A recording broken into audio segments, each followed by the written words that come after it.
Slavery in South Africa. The early Cape slave trade. The year 1658 marks the beginning of the slave trade at the Cape Colony.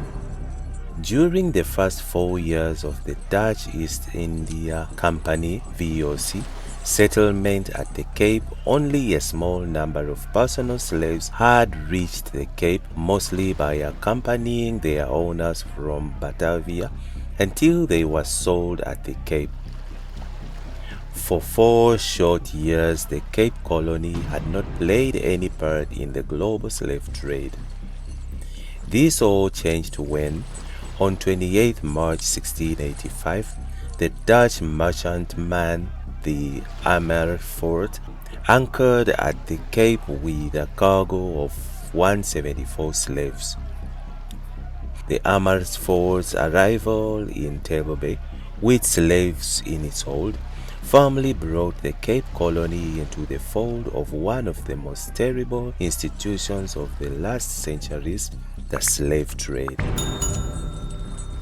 Already within 7 weeks of landing at the Cape, Jan van Riebeeck, the commander of the settlement, had begun writing letters of the Heren XV11, the VOC shareholders who essentially had control over the company, asking them to help him get slaves for his settlement. From the beginning of the settlement, there was a chronic shortage of manpower. The 120 or so employees of the VOC, mainly sailors and soldiers, were insufficient to perform all the manual labor required to build and maintain the settlement. The local Khoi people were unwilling to perform the labor for the merge reward the Dutch tried to offer them, and so sailors and soldiers from passing ships were often called upon to lend a helping hand while their ships anchored in the bay, but this was not a satisfactory solution for the labor problem. Van Riebeeck felt that slaves were integral for the colony to survive, for the free burghers were unable to get enough labor from Europeans. Either Khoi nor company servants wanted to farm to the degree and extent necessary for their labor to become profitable. For Van Riebeeck, the incredibly cheap slaves were seen as the best way to deal with this issue, but the Heren refused this initial request for slaves. 2 years later, in April 1654, after struggling to get the young developing settlement going, Jan van Riebeeck once again wrote to the Heren asking for slave labor. He wrote in his letter, "If it could be agreed upon, however, it would be very much cheaper to have the agricultural work, seal catching and all other necessary work done by slaves in return for a plain fare of rice and fish or seal and penguin meat along and without pay. They could be obtained and brought very cheaply from Madagascar together with rice in one voyage." Once again, however, the Heren refused to support Van Riebeeck in his quest for slaves. During the severe food shortage at the Cape at the end of 1654, Jan Riebeeck, in exasperation, took matters into his own hands and sent 2 small ships to Tulp and Roodvos to Madagascar to purchase rice and slaves. The Roodvos never made it to the Madagascar, but rather sailed to Mauritius and brought back rice but no slaves. The Tulp returned in December 1654 from Madagascar, bringing with her a cargo of rice but only 2 slaves. Although the Tulp had only managed to bring back 2 slaves, far from the number Van Riebeeck desired, her arrival in Madagascar and the connections her crew established with the King of Antigua were the first steps in what was in what was to become the Cape Colony's extensive involvement in Madagascar slave trade, which lasted until well into the 18th century. The 1655, with the hope of getting more slaves, the Taup was sent on a second slaving voyage to Madagascar. But this time round the vessel was beset by violent storms in the Madagascar channels, and its whole crew, 25 slaves and a cargo of rice, perished on the coast of Madagascar. This tragedy made it clear that the small vessels belonging to the Cape settlement were insufficient for the long sea voyage required for slaving and trading voyages. The sinking of the Taup made it resoundingly clear that the ships Van Riebeeck had were wholly unsuited for the task of fetching slaves. In 1657, the Heeren finally consented to Van Riebeeck's call for assistance and commissioned 2 ships to be built in Amsterdam and then be sent as slavers to the Cape. In a letter to Van Riebeeck in March of 1657, the Heeren told Van Riebeeck that they were sending him 2 slave ships. As part of the letter, they also outlined how Van Riebeeck was to treat the slaves and what provisions were being sent for them.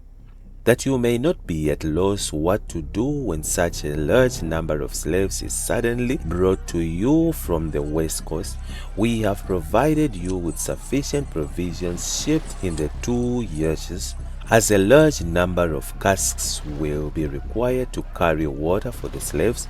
We did not like to send you an empty, but filled them with flour and barley.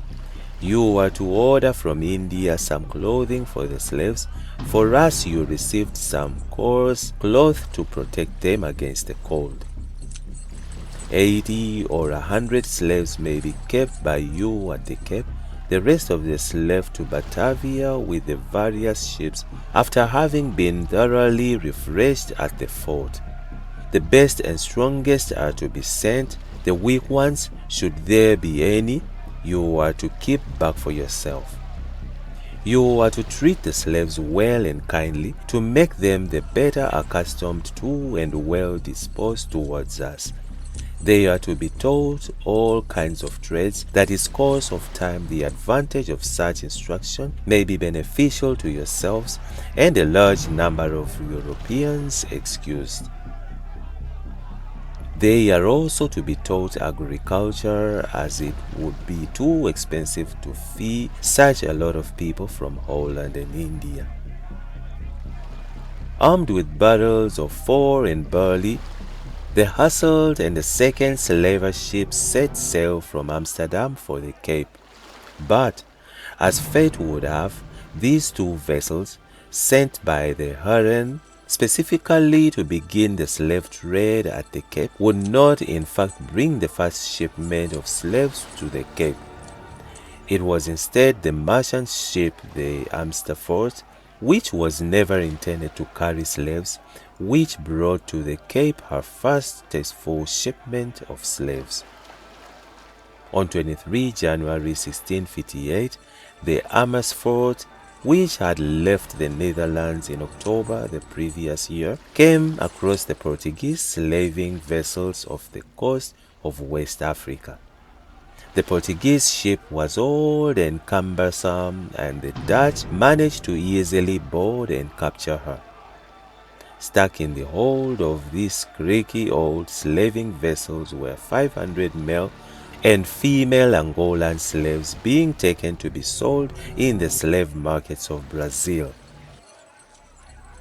The Amersfoort was a smaller vessel than the Portuguese slaver ship, and so they only took 250 of the best slaves they boasted. The Dutch chose not to bring the ship itself to the Cape, as it was so old and unserviceable.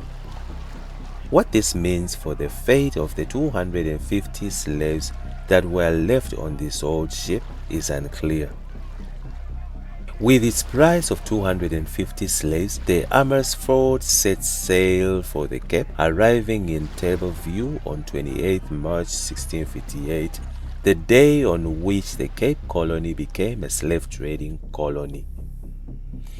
As Van Riebeeck tells us, of the 250 slaves captured, the number had been reduced by the death to 170, of whom many were very ill. The majority of the slaves are young boys and girls who will be of little use to the next 4 or 5 years. They were also brought ashore to be refreshed and restored to health.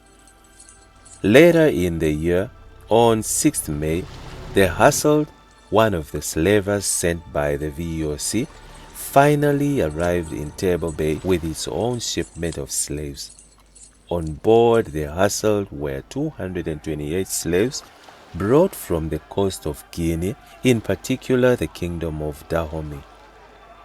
Within 6 months, the arrival of these 2 ships had brought the number of slaves at the Cape from a tiny group of around 20 slaves to a huge contingent of almost 400 slaves. This huge increase in the number of slaves at the Cape meant that in the year 1658, the Cape Colony moved from being a settler colony to a slave colony. By the end of 1658, there were 402 slaves at the Cape. However, a year later, by the end of 1659, this number had drastically decreased to a mere 60 slaves. A reasonably large number of slaves from the Cape had been sent on to Batavia, as had been demanded by the Heeren, but nonetheless, this drastic decrease in numbers indicates that the mortality rate of slaves at the Cape was very high. The reason for this is possibly due to the fact that the living conditions in the castle at the time were generally very poor for settlers and slaves alike. But whereas some measures would have been put in place to protect the health and welfare of the settlers, it is not clear whether the same illness and disease It is not clear whether the same was done for the slaves, and it is likely that many succumbed to illnesses and disease. Whatever the reason may be for the high mortality rate and drastic decline in numbers of slaves at the Cape, it is clear that the loss of slaves was a perpetual problem at the Cape, on which was addressed in primarily one way: bringing more slaves to the Cape. The constant need for slaves in the ever-expanding settlement meant that until the abolishment of the slave trade in 1807, the Cape Colony continuously imported slaves from across the world. From 1658, with the arrival of the slave shipments abroad, the Amersfoort and the Hasselt, the Cape Colony became a slave trading society. There were two types of slaves at the colony: those that belonged to the Dutch East India Company (VOC), referred to as company slaves, and those that were bought by free burghers, Dutch burghers, who lived at the Cape and owned and worked farms but were not actually company employees. Because the company was an international business organization, they kept incredibly good records on all their slaves, including how many were bought, how many were sold, how long they lived, and often what they worked on. The free burghers, however, as a general citizenry, hardly kept any record of their slaves at all, which makes it incredibly difficult to track the lives of free burghers' slaves, and so we do not know where many of them came from or what happened to them at the Cape. Initially, especially in the early years, the company slaves far outnumbered those of the free burghers, but this did not last long. In 1679, the company, with 310 slaves, still had more slaves than the burghers, who only had 191. But after 1679, the number of burgers slaves continued to grow rapidly, whereas the company never much increased in slave numbers. By 1692, the numbers of slaves held by free burghers began to exceed those held by the companies. By 1795, the burghers' slaves exceeded the company's slaves 30 to 1. The reported slave population at the Cape was 16,839, of which only 3% were company slaves. The very first 2 shiploads of slaves to arrive at the Cape brought the Hustles and the Amsterdam. Both came from the west coast of Africa, namely Guinea and Angola.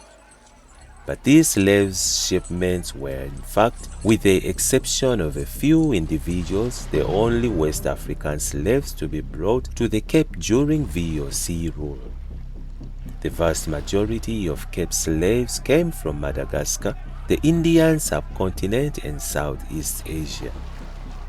The earliest slaves at the Cape, other than those brought on the Amersfoort and the Hustle, were predominantly from Bengal, but after the area became incorporated with the Mughal Empire in the 1666, the supply of slaves from the region was cut off. A fairly constant source of slaves also came from what was called the Coromandel, the east coast of India, where the VOC had very early on in the 16th century established trading stations to trade in cotton.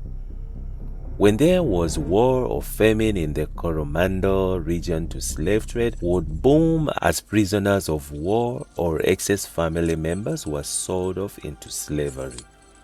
During one famine period in 1659 to 1661, 8,000 to 10,000 slaves were exported from the region to Ceylon, Batavia, and Malacca by the VOC. After the 1660s, however, more and more slaves were being imported from Indonesia and Malaysia, where local slave trades would acquire slaves through welfare and raiding expeditions and sell them on to the Dutch. Massacre in Sulawesi became a very prominent place from which slaves were taken to the Cape, making it a region that was strongly represented in Cape slave society. Many of the free burghers' personal and household slaves came from these regions on the Indian subcontinent and in Southeast Asia. The company, however, began to look for more lucrative slave markets that would sell them physically strong slaves and that could do hard labor rather than the household slaves from the Indies. In their search for slaves for hard labor, the company turned primarily to Madagascar, whose kings were willing and eager to trade with the company. Of the company-sponsored slave voyages, slaving trips specifically organized by company's ships for the explicit purpose of bringing slaves to the Cape, almost 66% of the slaves bought were Malagasy. In the early 16th century, about half the slaves at the Cape came from India and Ceylon, Sri Lanka, and approximately a fifth came from Southeast Asia. The remainder were primarily from Madagascar and the southeastern corner of Africa. During the last decades of VOC rule, however, more slaves came from Mozambique. The historian Robert Shell was estimated that between 1652 and 1808, when the slave trade was abolished, an estimated total 63,000 slaves were imported to the Cape from the African continent, 26.4%, Indian subcontinent, 25.9%, Madagascar, 25.1%, and Indonesia, 22.7%. In such a milieu of slaves, the Dutch quickly developed prejudices and stereotypes towards the slaves based on their place of origin. The Malagasy slaves, although originally disliked, were so seen as being very industrious and hardworking. Many Malagasy slaves were sent to work on the farms in the Hottentots Hollands. The slaves from Delagoa Bays were held in low esteem and were frequently documented as murderous and thievish. One diarist described the villainous slits that these slaves have cut into their faces, which made the settlers suspect of them. The dislike of the settlers for the Delagoa Bay slaves had the unfortunate consequence that these people were mostly housed in the basement of the company slave lodge and were given the dirtiest and meanest tasks. Even their deaths were recorded separately from those of other slaves. The Angolan slaves who had arrived on the first slave shipment at the Cape were considered suitable for very heavy work, and the Mozambican slaves that were imported in the late 18th century were regarded highly as farm laborers. When the slaves arrived in the port of Cape Town and were either assigned to the VOC or sold off to slave owners, they were more often than not assigned new names. Giving slaves new names was another terrible act of further stripping them of any connection to their previous free identity and the places where they came from. As in most slave societies, the names of slaves were usually given to them by their masters and were thus often European names, such as Andreas, Anna, Katerina, David, etc.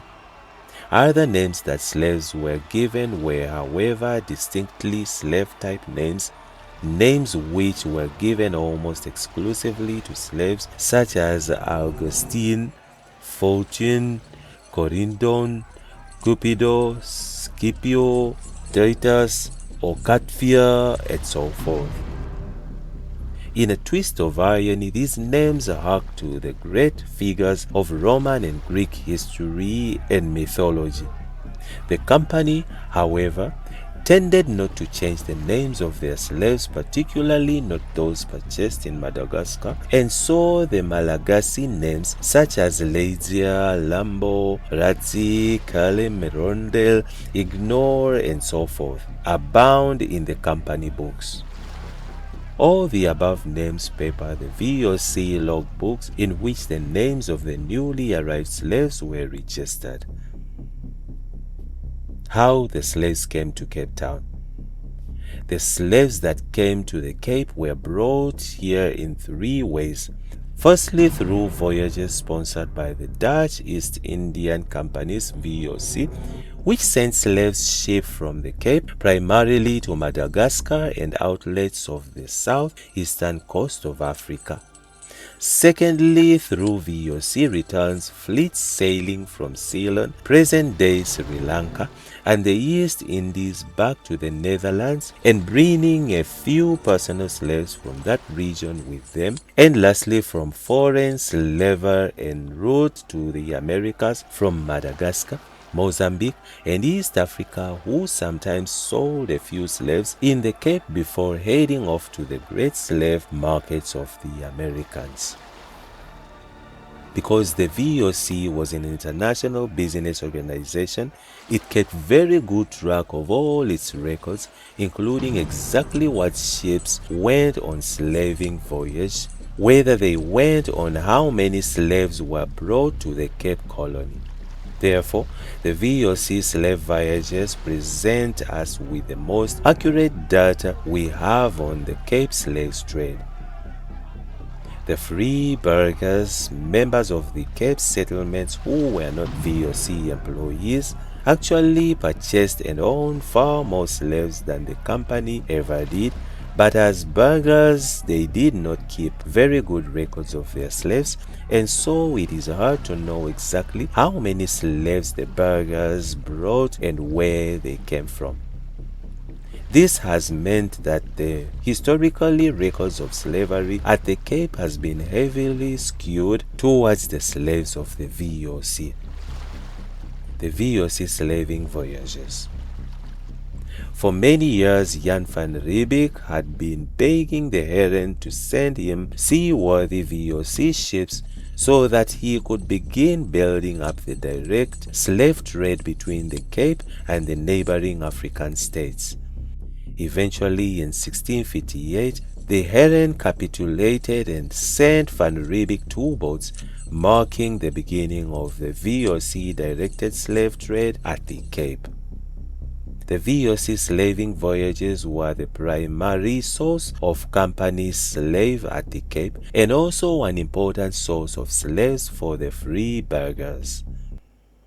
These voyages were slaving trips coordinated by the VOC officials at the Cape and conducted with VOC ships. The first of these official slaving voyages was undertaken by Hasselt, a VOC slaver which brought to the Cape their second ever shipment of slaves.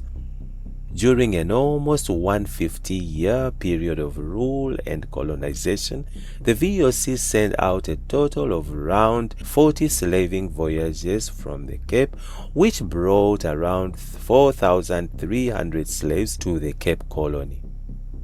Initially, the VOC had brought to fetch slaves from the Angolan coast as the Portuguese were doing in the Atlantic slave trade, but it was quickly decided that the Angolan slave trade was too perilous, with too many other Portuguese, French, and British ships vying for the same markets. In 1654, Van Riebeeck had sent the ship to go see if slaves could be fetched from Madagascar. Her crew were able to establish good relations with the Malagasy king of Antongil Bay. The difficulties of slave trading on the West Africa coast and the promise of many good slaves from the king of Antongil Bay persuaded the VOC officials at the Cape to focus their slave trading activities on Madagascar and later Mozambique.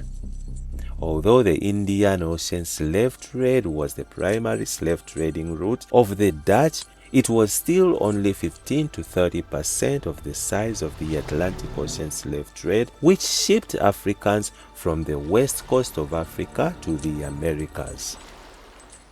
Until 1672, the Dutch trade with slaves in Madagascar had been only through the ports of Antongil Bay and St. Augustine Bay. The far more lucrative Bayona Bay coast was being used by Portuguese and Arab slave traders.